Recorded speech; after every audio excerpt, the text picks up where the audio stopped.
class 12th. Today we are going to study about electric flux. The electric flux is nothing but flow of something. We can describe it as flow of something. So it is a property of any vector field. It is a property of any vector field. Flux implies some kind of flow. तो जो vectors हैं उन्हीं की property होगी electric flux. So we define electric flux as the electric flux through a given area held inside an electric field is the measure of total number of electric lines of force passing normally through that area. किसी area को अगर हम लोग किसी vector field में रखते हैं तो वेक्टर फील्ड में रखने पर उससे टोटल नंबर ऑफ जो फील्ड लाइंस पास कर रही हैं उसी का मेजरमेंट होता है electric flux. Again students, you must know the definition of electric flux. Electric flux through a given area held inside an electric field is the measure of total number of electric lines of forces passing normally through that area. यहाँ पर ये ध्यान देना, the electric lines of force passing normally, जितनी electric lines of force normally pass करती हैं, तो आओ देखते हैं कितने नंबर ऑफ लाइंस जो हैं वह नॉर्मली पास करेंगे. सपोज करो यह एक एरिया है, सपोज करो ये एक एरिया है. इस एरिया से पास होने वाला इलेक्ट्रिक फ्लक्स देखना है. देखिए ये इस तरह से मान लो इलेक्ट्रिक लाइंस जो है पास हो रही हैं इसके परपेंडिकुलर. ठीक है, इसके परपेंडिकुलर ऐसे इलेक्ट्रिक लाइंस क्या कर रही हैं, पास हो रही हैं. तो इलेक्ट्रिक फ्लक्स जो होता है that is scalar product. Electric flux is scalar product of E and area. Electric field E vector and area vector, इन दोनों का स्केलर प्रोडक्ट होता है. स्केलर प्रोडक्ट में क्या होता है, अब यहां पर आपको ये जानना जरूरी है एरिया वेक्टर क्या होता है. देखो अगर यह एक एरिया है तो एरिया वेक्टर हमेशा इसके आउटवर्ड परपेंडिकुलरली आउटवर्ड परपेंडिकुलर. तो यह लाइन क्या है, इस एरिया के परपेंडिकुलर है और यह आउटवर्ड है बाहर की ओर, perpendicularly outward. This is the area vector, this is the direction of area vector. What is the area, suppose कर लो यह एक एरिया है जिसकी लेंथ हो 2 मीटर और ब्रेड्थ हो 4 मीटर. तो एरिया हो जाएगा, area S is equal to 4 to 8 metre square. But अगर हम इसका एरिया वेक्टर निकालना चाहे, सपोज करो यह this is along x axis, this is along y axis, so area will be along z axis. ध्यान समझना है, if this is along x axis, this is along y axis, then area will be along z axis. और z axis के direction में जो unit vector होता है वो होता है k cap. So s vector can be defined as 8 metre square k cap. समझो, अगर इसकी लेंथ हो 2 मीटर, ब्रेड्थ हो 4 मीटर और इस डायरेक्शन में x एक्सिस हो, इस डायरेक्शन में y एक्सिस हो, तो हमारा एरिया होगा z डायरेक्शन में. एरिया वेक्टर किधर होगा, z डायरेक्शन में. और अगर हम इसको कैलकुलेट करना चाहें तो length into breadth is area, तो एरिया इज 8 मीटर स्क्वायर. 2 4 जा 8 metre square. Now the direction of area vector is along z axis and the unit vector along z axis is k cap. So S vector can be written as 8 meter square k cap. Now we have to take the scalar product of E vector and S vector. अब अगर हम ये कहें कि area vector और electric field का यह scalar product है, सपोज करिए यह एरिया वेक्टर है, यह एरिया वेक्टर है और इलेक्ट्रिक लाइंस ऑफ फोर्सेस भी ऐसे ही निकल रही हैं. तो अगर नॉर्मली है इलेक्ट्रिक लाइंस ऑफ फोर्स अगर एरिया के परपेंडिकुलर निकल रही हैं तो एरिया वेक्टर और इलेक्ट्रिक लाइंस के बीच का जो एंगल बनेगा वह कितना बनेगा, 0. ठीक है, एरिया वेक्टर। सपोज कर लो ये आपका एरिया वेक्टर है और ये आपकी इलेक्ट्रिक लाइंस ऑफ फोर्सेज इसके परपेंडिकुलरली बाहर आ रही है। तो हम कहेंगे एरिया वेक्टर और इलेक्ट्रिक फील्ड के बीच का जो एंगल है वह क्या है, 0 डिग्री। तो 0 डिग्री है, इस प्रेजेंट करते हैं। तो delta phi is equal to E delta S cos 0। अब आपको पता होना चाहिए कि अगर दो वेक्टर हैं ए और बी तो उनका डॉट प्रोडक्ट होता है ए बी कॉस थीटा, ठीक है। पर यहाँ पर ये ई वेक्टर इधर है और डेल्टा एस भी इधर ही है, तो दोनों के बीच का जो एंगल है वह कितना है, 0 डिग्री है। इसलिए यहाँ पर डेल्टा फाई होगा ई डेल्टा एस कॉस 0। और सपोज करो हमारा इलेक्ट्रिक फील्ड जो है वह ऐसे कुछ पास हो रहा है। कैसे पास हो रहा है, ऐसे, देखो ऐसे पास हो रहा है। और एरिया वेक्टर कैसे होगा, एरिया वेक्टर तो हमेशा कैसे होता है, परपेंडिकुलरली आउटवर्ड। तो परपेंडिकुलरली आउटवर्ड ऐसे होगा, तो इन दोनों के बीच का एंगल कितना है, थीटा। याद रखो इलेक्ट्रिक फील्ड का एंगल जो हम देखेंगे वह एरिया वेक्टर से देखेंगे। तो एरिया वेक्टर और इलेक्ट्रिक फील्ड के बीच का कितना एंगल है, थीटा। तो यहाँ पर ये चीज दिखाया जा रहा है, एरिया वेक्टर और इलेक्ट्रिक फील्ड का एंगल थीटा है। तो यहाँ पर अगर हम लोग इलेक्ट्रिक फील्ड और एरिया वेक्टर का डॉट प्रोडक्ट करेंगे तो ई डेल्टा एस कॉस थीटा, ठीक है। तो इस तरह से इस केस में हम लोग पाई निकाल सकते हैं, डेल्टा पाई निकाल सकते हैं। इस केस में भी हम लोग पाई या डेल्टा पाई निकाल सकते हैं, ठीक है। तो पाई या डेल्टा पाई क्या है, इलेक्ट्रिक फ्लक्स है। तो ये तब लगा है ये फार्मूला जबकि इलेक्ट्रिक फील्ड जो पास हो रही है वह यूनिफॉर्म है। The electric field that is passing through the area S is uniform. अगर इलेक्ट्रिक फील्ड जो पास हो रही है किसी एरिया से अगर वह यूनिफॉर्म है तो हम डायरेक्ट उसका डॉट प्रोडक्ट या स्केलर प्रोडक्ट से हम लोग इलेक्ट्रिक फ्लक्स को कैलकुलेट कर लेते हैं। पर सपोज करो if electric field is non uniform, electric field अगर यूनिफॉर्म नहीं है तो हम उस एरिया को जो वो एरिया है उस एरिया को हम लोग छोटे छोटे एलिमेंट्स में ब्रेक कर देते हैं। तो consider a closed surface S lying inside electric field E. Break the area in delta S1, delta S2, delta S3 dot dot dot delta Sn. Suppose करो कि कोई एरिया था, यह S था एरिया, इस एरिया को मैंने छोटे छोटे area element delta S1, delta S2, delta S3 dot dot dot delta Sn में डिवाइड कर दिया। छोटे छोटे एरिया एलिमेंट से मिला हुआ उस एरिया को मान लिया, ठीक है। अब सपोज करो कि जो डेल्टा S1 से जो एरिया वेक्टर जो डेल्टा S1 है उससे इलेक्ट्रिक फील्ड पास कर रही है E1। इसी तरह से डेल्टा S2 से जो इलेक्ट्रिक फील्ड पास कर रही है वह है E2। डेल्टा S3 से जो इलेक्ट्रिक फील्ड पास कर रही है वह है E3। इसी तरह से डेल्टा Sn से जो इलेक्ट्रिक फील्ड पास कर रही है वह है En। Now electric flux through the surface, total surface से जो इलेक्ट्रिक फ्लक्स होगा वह क्या होगा, E1 into delta Sn, E1 dot delta S1। तो E1 डॉट डेल्टा S1। इसी तरह से डेल्टा S2 मान लो यहाँ कहीं है, यहाँ कहीं मान लो डेल्टा S2 है, ठीक है। यहाँ से सपोज कर लो डेल्टा S2 है। तो डेल्टा S2 से बाहर की ओर परपेंडिकुलर है आउटसाइड, और सपोज कर लो इलेक्ट्रिक फील्ड इस पर यहाँ कहीं ऐसे है, यहाँ पर E2 है। तो इसके थ्रू जो इलेक्ट्रिक फ्लक्स पास होगा डेल्टा S2 से वह होगा E2 into delta S2, E2 dot delta S2 plus इसी तरह से सारे En से जो पास होगा En डॉट डेल्टा Sn। तो इस तरह से टोटल जो इलेक्ट्रिक फ्लक्स पास हो रहा होगा phi, that is the sum of छोटे छोटे एरिया एलिमेंट से जितना भी इलेक्ट्रिक फ्लक्स पास हो रहा होगा उन सभी का सम। तो pi is equal to E1 dot delta S1 plus E2 dot delta S2 plus dot dot dot plus En dot delta Sn। तो इस सब को हम लोग समेशन के फॉर्म में लिख सकते हैं, sigma I equal to 1 to n EI dot SI, EI vector dot delta SI vector.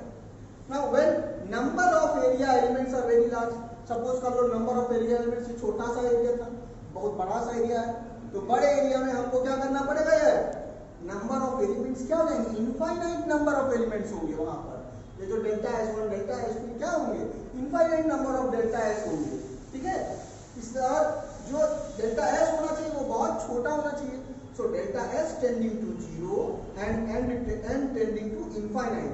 So now I equal to 1 to n ei delta Si, ei dot delta Si, ei dot delta Si। अब इसको हम लोग लिख सकते हैं integration over the closed surface E dot dr, E dot dr over the surface S. Phi can be written as, this is an important formula, phi can be written as integration over the surface S E dot delta S. यह E और delta S का dot product होता है, ठीक है। So thus electric flux through any surface S is equal to the surface integral of electric field E taken over the surface S. If the total electric flux through any surface S is equal to surface integral of electric field E taken over the surface S. Now this is the formula that you must know. यही वो formula जो आपको जानना है। अब यहाँ पर हम जानेंगे इसका यूनिट क्या होगा। तो ध्यान से देखिए यूनिट। अब पहली चीज ये क्या है, डॉट प्रोडक्ट है। ये क्या है, डॉट प्रोडक्ट से हम निकाल लेना स्केलर प्रोडक्ट है। तो सबसे पहली चीज हम लिखेंगे कि फाई और flux, electric flux is a scalar quantity, scalar quantity. Phi और flux is a scalar quantity. What is the unit, unit of electric flux. Unit क्या होगा, ई और डेल्टा एस का प्रोडक्ट है ना, तो ई का यूनिट क्या होता है, ई का यूनिट यहां से लिखिए, एफ इज इक्वल टू होता है क्यू ई। तो ई इक्वल टू होता है एफ अपॉन क्यू, यानी न्यूटन पर कूलम, न्यूटन पर कूलम। अच्छा, और डेल्टा एस क्या होता है, ये तो एरिया है ना, एरिया का यूनिट क्या होता है, मीटर स्क्वायर।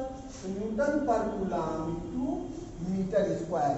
तो यह इसका क्या हो जाएगा, न्यूटन पर कूलम मीटर स्क्वायर, इसका यूनिट बन गया, ऐसा यूनिट। और हम लोग आगे भी पढ़ेंगे तो फ्लक्स जो इलेक्ट्रिक फील्ड की होता है वह है बी अपॉन बी। तो इससे यहाँ पर एक और यूनिट बनता है volt per meter into meter square, volt per meter into meter square. तो एक मीटर से कट जाएगा। एक और यूनिट फ्लक्स की होती है, वो होती है वोल्ट मीटर, ठीक है। एक और यूनिट है वह है volt meter. Now we are going to study about Gauss theorem. This is a very important theorem in electrostatics. The Gauss theorem, it gives a relationship between the total flux passing through a closed surface and the charge enclosed within the surface. तो Gauss theorem से हम ये जानते हैं कि क्या relationship है किसी एनक्लोज सरफेस से जो फ्लक्स पास हो रहा है और उस एनक्लोज सरफेस के अंदर में जो चार्ज रखा हुआ है, उन दोनों के बीच का हम रिलेशनशिप जानते हैं। इसीलिए बोलते हैं कि Gauss theorem it gives a relationship between total flux passing through a closed surface. ध्यान यहां देना है कि this total flux is passing through a closed surface and the charge enclosed within the surface. इन दोनों के बीच का एक रिलेशनशिप है। Gauss theorem gives a relationship between the total flux passing through a closed surface and the charge enclosed within the surface. Gauss theorem states that the total flux passing through a closed surface is 1 upon epsilon naught times the total charge enclosed within the surface. तो Gauss theorem ये कहता है कि अगर किसी surface के अंदर में, किसी एनक्लोज्ड सरफेस के अंदर में अगर चार्ज Q है, तो उससे पास होने वाला जो टोटल फ्लक्स होगा, that total flux is 1 upon epsilon naught times the charge enclosed within the surface. Got it? फिर से समझिए, Gauss theorem states that the total flux passing through a closed surface is 1 upon epsilon naught times the charge enclosed within the surface. So we know that the flux passing through a surface is phi e is equal to integration E dot ds over closed surface S is equal to, according to Gauss theorem, q en. Q en means q enclosed upon epsilon naught. Okay, you can also write it as 1 upon epsilon naught times q enclosed. En means charge enclosed, that the charge that is enclosed within the closed surface. So we give the proof. Suppose there is a charge, positive charge small q, for which we have to prove the Gauss theorem. So for this we imagine a closed surface, the closed spherical surface. For this charge q, suppose we have a sphere of radius small r. So we get the closed surface. So to prove the Gauss theorem, we will take imaginary closed surface. We have to take an imaginary closed surface. Gauss theorem को prove करने के लिए हम एक close surface लेंगे. That closed surface is imaginary. वो काल्पनिक होगा, इमेजिनरी क्लोज सरफेस लिया जाता है. तो अब क्या करेंगे हम, यहाँ पर इस चार्ज के कारण से इस क्लोज्ड सरफेस पर, जो स्फेरिकल क्लोज सरफेस है ना, इस स्फेरिकल क्लोज सरफेस के ऊपर कोई एरिया हमने ले लिया ds. अब मैं बता चुका हूं एरिया वेक्टर क्या होता है, किसी भी चीज का एरिया वेक्टर. सपोज कर लो ये बोर्ड है, इस बोर्ड के लिए अगर हम लोग एरिया वेक्टर निकालें तो ये कहें कि ये x एक्सिस है, ये y एक्सिस है, तो ये वाली एक्सिस जो बाहर आ रही है वो z एक्सिस है. x axis, y axis and the axis which is coming out of the plane of the board and which is perpendicular to the surface of the board is z axis, x axis, y axis and z axis. And if this length is 2 meter, this length is 3 meter, then the area will be A is equal to 2 meter into 3 meter. This, suppose this is x axis, this is y axis, so the area of the board will be 2 meter into 3 meter, that is 6 meter square. This is area. Now what is the area vector? Area vector will be 6 meter square into n cap. The vector, the area vector is always perpendicular and out of the plane of the board, out of the plane of the area. ठीक है, तो इस plane के, जो board का plane है, अगर हम उसका एरिया वेक्टर लिखें तो इसके परपेंडिकुलर जो इधर वेक्टर होगा वो होगा k कैप. यूनिट वेक्टर क्या होगा, k कैप. तो इस बोर्ड का एरिया अगर हम वेक्टर फॉर्म में लिखें, अगर ये x एक्सिस है, ये y एक्सिस है, अगर ये लेंथ 2 मीटर है, ये लेंथ 3 मीटर है, तो उसका बोर्ड का जो एरिया वेक्टर बनेगा वो बनेगा 6 मीटर स्क्वायर k कैप. अब हम लोग प्रूव कर रहे हैं गॉस थ्योरम. ठीक है, तो हम क्या करेंगे, एक चार्ज है हमारा q का, इस चार्ज के चारों ओर हम एक r रेडियस का इमेजिनरी स्फेरिकल सरफेस कंसीडर करते हैं, और इस इमेजिनरी सरफेस के ऊपर हम लोग एक छोटा सा एरिया एलिमेंट ले लेते हैं ds का. अब हम जानते हैं इसके ऊपर यह जो एरिया एलिमेंट होगा यह परपेंडिकुलर, इस सरफेस, ये ऐसा सरफेस है ना, इनक्लोज एक सरफेस है, स्फेरिकल सरफेस है, उसके ऊपर अगर हम एरिया वेक्टर देखें तो उसके परपेंडिकुलर आउटवर्ड, उसके परपेंडिकुलरली आउटवर्ड, परपेंडिकुलर और आउटवर्ड इस डायरेक्शन में, तो एरिया वेक्टर का डायरेक्शन ये होगा. और हम जानते हैं किसी भी पॉजिटिव चार्ज के लिए जो इलेक्ट्रिक फील्ड होता है वह भी परपेंडिकुलर, वह भी इससे लाइन ज्वाइनिंग, इसके इसके इससे इस चार्ज और इस एरिया एलिमेंट के लाइन ज्वाइनिंग के अलाउंड होगा. तो वह इलेक्ट्रिक फील्ड भी इस पर, इस ds पर इलेक्ट्रिक फील्ड जो होगा वह भी इसी डायरेक्शन में होगा, और एरिया वेक्टर ds भी इसी डायरेक्शन में होगा, दोनों एक ही डायरेक्शन में होंगे. इसका मतलब इन दोनों के बीच का एंगल क्या होगा, 0 डिग्री होगा. So theta is 0 degree. अब किसी भी चार्ज के कारण r डिस्टेंस पर जो इलेक्ट्रिक फील्ड होती है, the electric field due to any charge at a distance small r is given by E is equal to 1 upon 4 pi epsilon naught q upon r square. Now theta is 0 degree. अब हमें पता है flux जो होता है, electric flux is nothing but dot product of E dot ds. Okay, d phi is equal to E dot ds, इसका dot product. तो E dot ds करेंगे flux through passing through the area ds is equal to E dot ds. Now E is constant.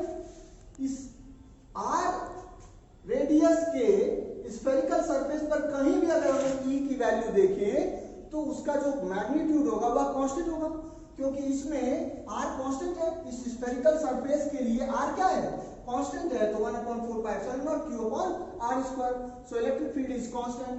Now if electric field is constant, if we multiply this E dot ds, then E ds cos 0. Cos 0 is 1, so it is E ds. Now if we calculate phi e, so we know phi e is equal to integration over closed surface S E dot ds. But we have got E dot ds as E ds, so this is equal to integration over closed surface S E ds. Now we know that E is constant for the surface, spherical surface. E is constant. We can bring it out from the integration. So integration over closed surface S ds. अभी जो area elements है ना, छोटे छोटे area element ds, इन सब का integration is nothing but summation, addition. तो इस पूरे स्फीयर का जो r रेडियस का जो हमने इमेजिनरी सरफेस लिया है, उसका अगर हम पूरे जो जितने छोटे छोटे एलिमेंट्स हैं, एरिया एलिमेंट्स हैं, इन सभी का अगर हम लोग सम कर देंगे, it will come the surface area of the sphere. So what is the surface area of the sphere? Surface area of the sphere is 4 pi r square. So E into 4 pi r square. Okay. And equal to E into 4 pi r square. Now E is 1 upon 4 pi epsilon naught. 1 upon 4 pi epsilon naught Q upon r square. Q upon r square into 4 pi r square into 4 pi r square. R square से r square cancel, 4 pi से 4 pi cancel. This is equal to Q upon epsilon naught. तो prove हो गया ना कि phi is equal to Q upon epsilon naught. This is what we had to prove. यही Gauss theorem है, बहुत ही important Gauss theorem होता है। तो कुल मिलाकर सिर्फ इतना ही है कि जो फ्लक्स पास होगा किसी क्लोज सरफेस से, that will be equal to Q upon epsilon, Q enclosed upon epsilon.